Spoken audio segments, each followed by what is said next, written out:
is Chris. Welcome to our channel, A Mindful Menu. I wanted to create this channel to bring some recipes to people who are looking for a different way to eat, some different ideas on how to work with recipes. I tend to use lots of cheats and lots of appliances. I think you'll find that I have a little bit of a thing for small kitchen appliances, and I will show you how I use them all and how they all make my life easier. If you're like me, you find yourself middle-aged, overweight, empty nester. I'm single. I am always looking for a better way to eat real food instead of popping into a restaurant and paying an arm and a leg for food that I didn't really want to eat anyway. So I want to keep in mind that I want to have a healthful person and be a healthful person, and I want to take you on this journey with me. In the past few years, I have gone vegan, and I have found it quite exhilarating to discover new ways of cooking and new ways of eating and prepping food and making it easy to take with me wherever I'm going to work or out or to somebody else's party. I will bring my own food so that they don't have to worry about what I'm going to eat. Usually everybody's got some veggies on the go anyways, which makes me happy. My mom is having a bit of a challenge with dementia. My father recently passed away from old age, and his body essentially shut down because he did not take care of himself. I don't want to be that, and I don't want to do that to my kids. So it's really important to me that I live a healthful, strong, and powerful life right up until the end, so that I can have a major role in the life of my kids and their kids and enjoy my grandchildren. I actually discovered veganism when I was trying to find out what the hell was wrong with my leg. And so I started learning about foods that were causing inflammation. And one of the things that I learned was that animal protein causes inflammation. And I thought, well, if I can do anything to get this pain to go away, I absolutely will do it. And it was not a challenge for me to stop eating animal products. The challenge comes from not having the flavors that you love, like sausage rolls. I talk a lot about sausage rolls because they're my favorite thing on the whole entire planet. They're way too high in fat, but it's about the seasonings and it's about the preparation, and you can still have that fabulous hamburger that you love to have with the juice dripping down your chin and the big stack of veggies and sauces and everything. It just doesn't have to be a flesh patty in that bun. It can be a multitude of things, and we are going to try a whole bunch of different recipes from a whole bunch of different people that I have discovered in my travels, and I want to help bring these to you. Some of the recipes I'm going to do are old family favorites where I've simply subbed out the products that I don't want to eat. And I'm hoping that you'll try them or learn a new tip or a trick that makes cooking more joyful for you and less of a chore. That's my plan. So come and join me, and we will experiment in my kitchen.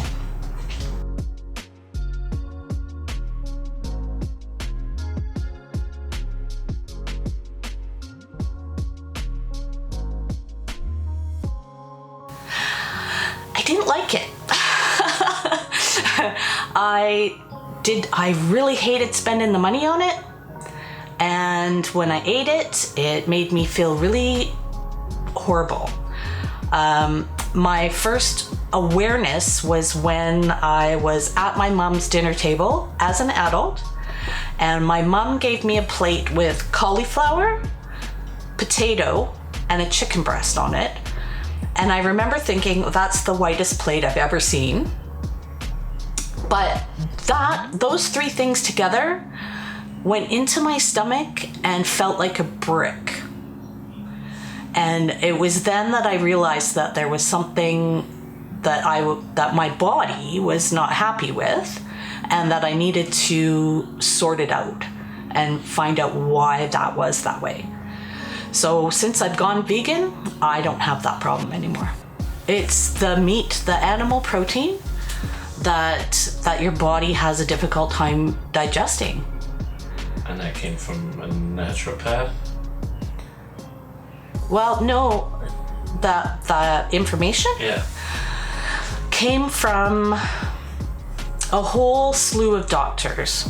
I have been following Dr. Esselstyn and Dr. Greger. There's a nutritionalist in Kelowna that I absolutely adore, and I cannot think of her name right now.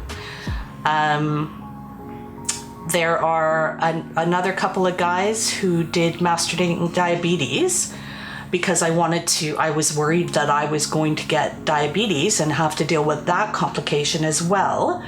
So I started following them, and they started digging into why people have diabetes, what we can do to prevent it, what we can do to make the symptoms and the consequences less. My aunt, who has been struggling with diabetes for years, has found them quite a fabulous source of information and has changed her life completely based on the information she got from them. Did you put their book here? I think I did. Yeah. It's this is their book here, and it's Cyrus and Robbie, and they both changed their lives because they were diagnosed with diabetes, and they didn't want to live that with the way that they were being told by their doctor. Didn't make sense to them, so they started investigating. Cyrus actually went and got a doctorate because he was that interested in finding out what was actually happening with his body.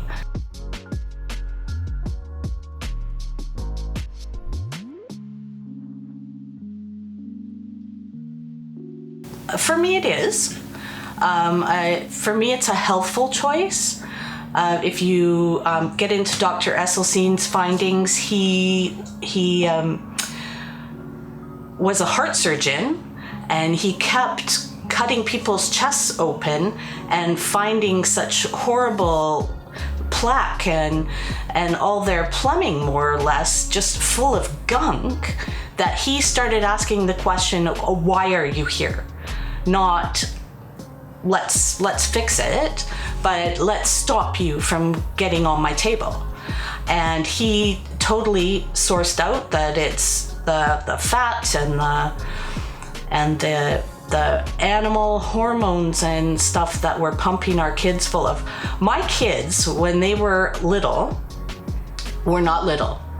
And they were so big that I actually asked my doctor, because I was so concerned about how big they were. And he just looked at me and said, well, think about what you're feeding them. You're feeding them milk and meat, and all of those things are pumped full of hormones to make them bigger and heavier so that they can get more money for them, and then you're feeding it to your kids. And that kind of freaked me out at the time. So my kids have done the no meat, no sugar, no, we've tried a lot of different ways of eating. And for the most part, we baked our own bread, we made our own soup. It's cheaper, and my kids did not suffer an ounce for it. Although it's funny that the cow gets more money being bigger, but you lose more money by us being bigger. I lose more money by you being bigger because you keep eating? Yes. I know, but when you look at my fast and easy veggie soup, I used to make a vat of soup for $10 and you guys would eat it for days. And we would make bread and it was flour and yeast and water. It doesn't have to be all that other crap and chemicals and milk and all that other stuff in it. Yeah, there was still butter on it, but that's just the bonus.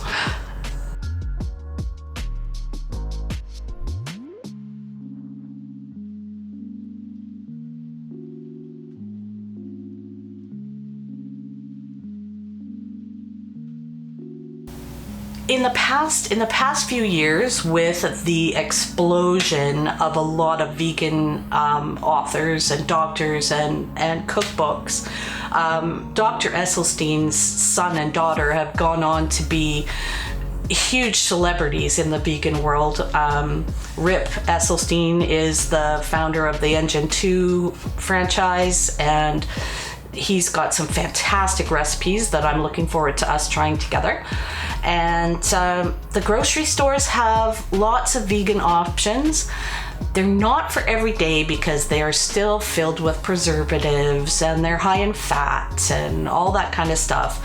But when you need a quick, easy chicken strip, let's say, that's not a chicken strip, just to go with your grains in your grain bowl with all your fresh veggies, that it's not a bad option. But also there are make at home options that I'm looking forward to experimenting with you guys.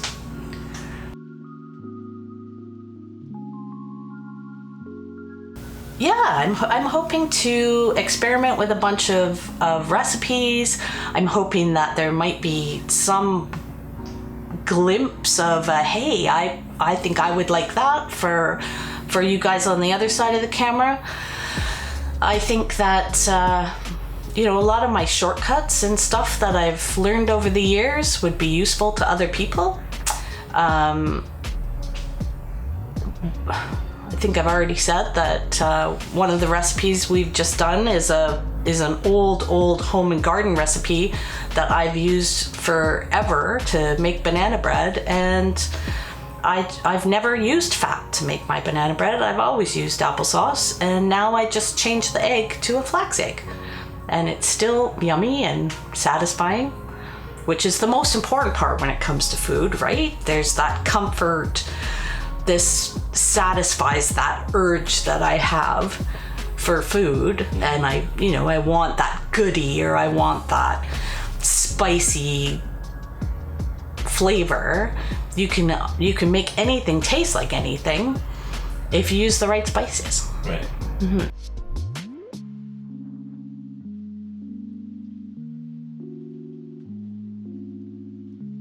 I am excited about food because I know that if I eat it, it's not going to make me feel like garbage. And I'm excited about the flavors. I'm excited about the way that it comes together. I'm excited about the fact that, oh my God, this makes me happy, the emotional, and I know that when it goes into my body's going to recognize it all as whole foods and use the nutrition that's there, and my body works better because of it. Like from energy, people talk about brain fog. I haven't noticed a whole lot of change in that, but who knows, maybe I was super foggy before and I just haven't noticed that I'm a bit brighter or what have you. I just know that I enjoy the consumption of food now where I never did before, and I'm excited about being able to bring something that makes me happy, but I know isn't going to try and kill me.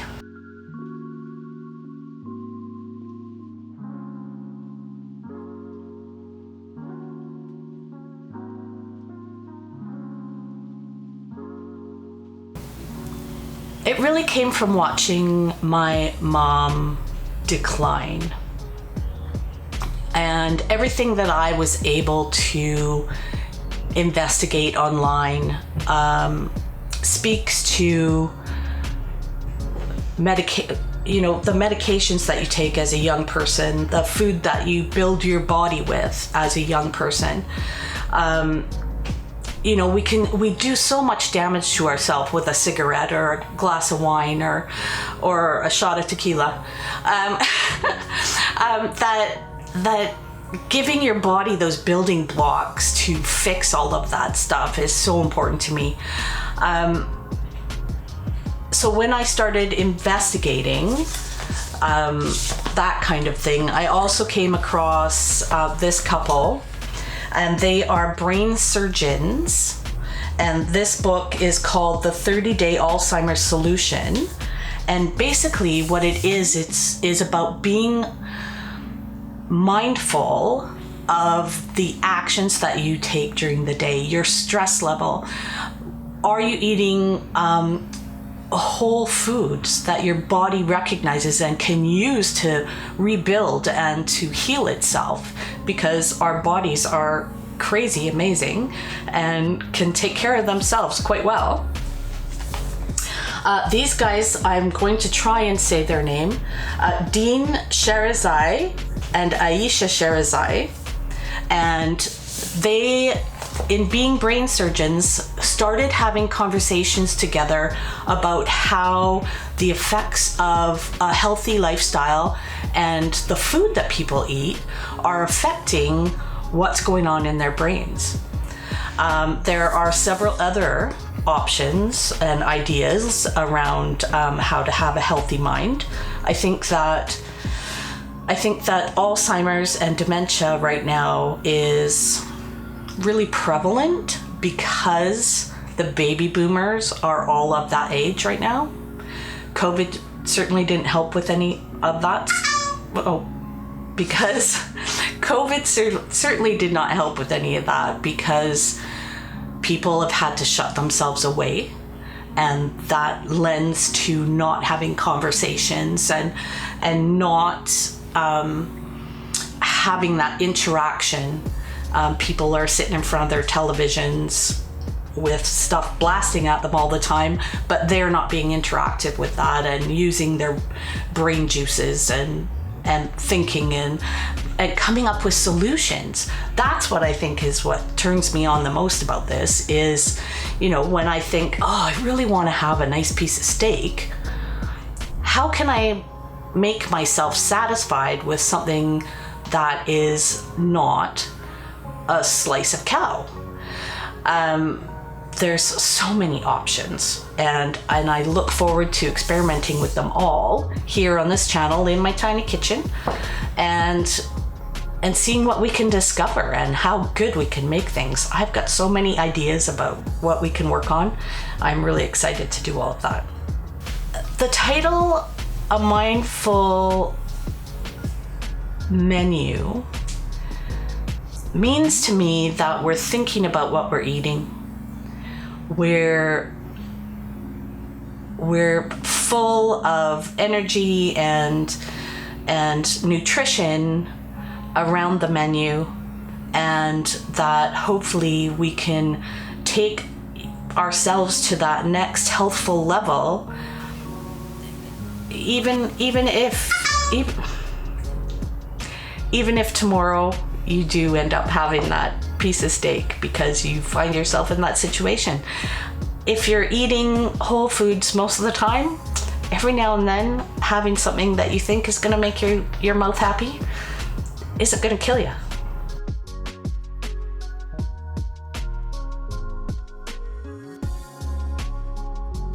For one thing, I don't have a useless kitchen gadget, but my favorite Many minutes later. Okay.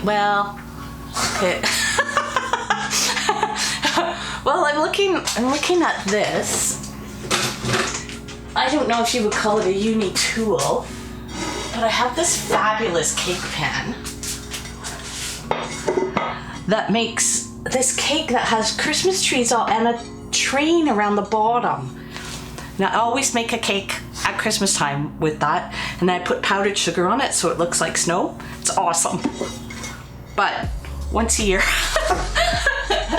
But it's on display all year. Yes, so I can look at it and go, oh, I can't wait till Christmas. Yeah, that's about it. Everything else I use for a bunch of different things. Right. Yeah. If you're interested, we're Mindful Menu on Instagram and Twitter, and you could subscribe to our channel, and you could poke that little button, the little bell, so that you get an announcement every time we post a new recipe and a new video. Come and check us out. It's gonna be lots of fun. We're in it for a good time. Not a long time. Well, hopefully a long time, but definitely a good time. And we're just gonna be silly, so I am not a chef. I am just a mom who is trying to cook and encourage my kids to eat better and have conversations around whole food. So come and hang out with us and enjoy it for what it is, and it'll be silly. Perfect.